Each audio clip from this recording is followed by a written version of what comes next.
Hi friends, welcome. Bharathi Kannamma இன்னைக்கு எபிசோடில் ஜானகி அம்மா சௌந்தர்யாட்ட சொல்கிறாங்க பாரதி அவனோட ஒய்ஃபை பிரிஞ்சதில் கண்டிப்பாக உன் மருமக மேலே தான் தப்பு இருக்கும், பாரதி மேலே எந்த தப்பும் இருக்காது அப்படின்னு சொல்கிறாங்க.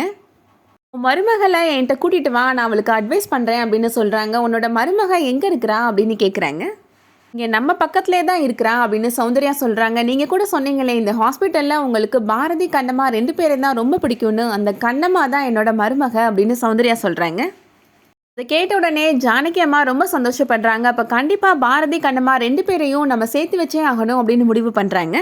அடுத்ததாக இப்போது ஹேமா ஹாஸ்பிட்டலுக்கு வராங்க. கண்ணம்மாவை பார்த்த உடனே என்னை தூக்குங்க அப்படின்னு சொல்கிறாங்க. என்ன ஹேமா புதுசாக கேட்குற அப்படின்னு கண்ணம்மா சொல்கிறாங்க. என்னை தூக்குங்க சமையலம்மா அப்படின்னு ஹேமா சொல்கிறாங்க. நீங்கள் தான் என்னோட அம்மாவா அப்படின்ற மாதிரி ஹேமா கண்ணம்மாவை பார்க்குறாங்க. ஹேமா லட்சுமி 2 பேருமே இப்போ அங்கேருந்து போயிடுறாங்க. இப்போ சௌந்தர்யா அங்கே வராங்க. என்ன கண்ணம்மா இங்கே நின்று கண் கலங்கி நின்றுட்டுருக்குற அப்படின்னு கேட்குறாங்க. ஹேமா என்ன நீங்கள் தான் என்னோட அம்மாவா அப்படின்னு பார்வையிலே என்கிட்ட கேள்வி கேட்குறாத்த, என்னால் என்ன பண்ணுறதுனே தெரியலை அப்படின்னு அழுறாங்க. சௌந்தர்யா கண்ணம்மாவை இப்போ சமாதானப்படுத்துகிறாங்க. ஜானகி அம்மா ஃபேமிலி, கண்ணம்மா, ஹேமா லட்சுமி எல்லாருமே இப்போ அவுட்டிங் கிளம்பிடுறாங்க. ஜானகி அம்மா அவங்க முதல்ல வேலை பார்த்த ஸ்கூலை காமிக்கிறாங்க. இந்த கிளாஸ் ரூமில் தான் நான் ஃபஸ்ட் ஸ்டாண்டர்டுக்கு கிளாஸ் எடுத்துகிட்டு இருந்தேன், அந்த ஆப்போசிட்டில் இருக்கிற அந்த கிளாஸ் ரூமில் தான் இவர் செகண்ட் ஸ்டாண்டர்டுக்கு கிளாஸ் எடுத்துகிட்டு இருந்தார் அப்படின்னு சொல்கிறாங்க. கிளாஸை கவனிக்கிறாரோ இல்லையோ அங்கேருந்து என்னவே பார்த்துட்ருப்பாரு அப்படின்னு சொல்கிறாங்க ஜானகி அம்மா. சார் கணக்கு பாடம் எடுத்துருப்பார் போல் அப்படின்னு கண்ணம்மா சொல்கிறாங்க. அடுத்ததான் ஜானகி அம்மா இந்த பார்க்கில் வச்சு தான் இவர் என்னை ஃபர்ஸ்ட் டைம் ப்ரப்போஸ் பண்ணார் அப்படின்னு சொல்கிறாங்க.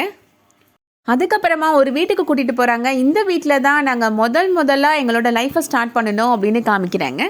இதுதான் எங்களோட மகன் பிறந்தான் அப்படின்னு சொல்கிறாங்க. இவ்வளோ சின்ன வீட்லையம்மா நீங்கள் இருந்தீங்க அப்படின்னு ஜானகி அம்மாவோட மகன் கேட்குறாரு.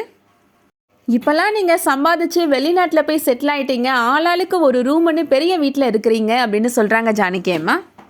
ஆனால் நாங்கள் இந்த சின்ன வீட்டில் தான் ஒரு ட்ரங்கு பெட்டி 4-5 பண்டை பாத்திரம் வச்சு எங்களோட வாழ்க்கையை ஆரம்பித்தோம் அப்படின்னு ஜானகி அம்மா சொல்கிறாங்க. அதோட இன்றைக்கான எபிசோட் முடியுது. இன்றைக்கி எபிசோட் உங்களுக்கு பிடிச்சிருந்துச்சுன்னா லைக் பண்ணிக்கோங்க. சீரியல் அப்டேட்ஸ்க்கு நம்ம சேனலை சப்ஸ்கிரைப் பண்ணிக்கோங்க. தேங்க்ஸ் ஃபார் வாட்சிங்.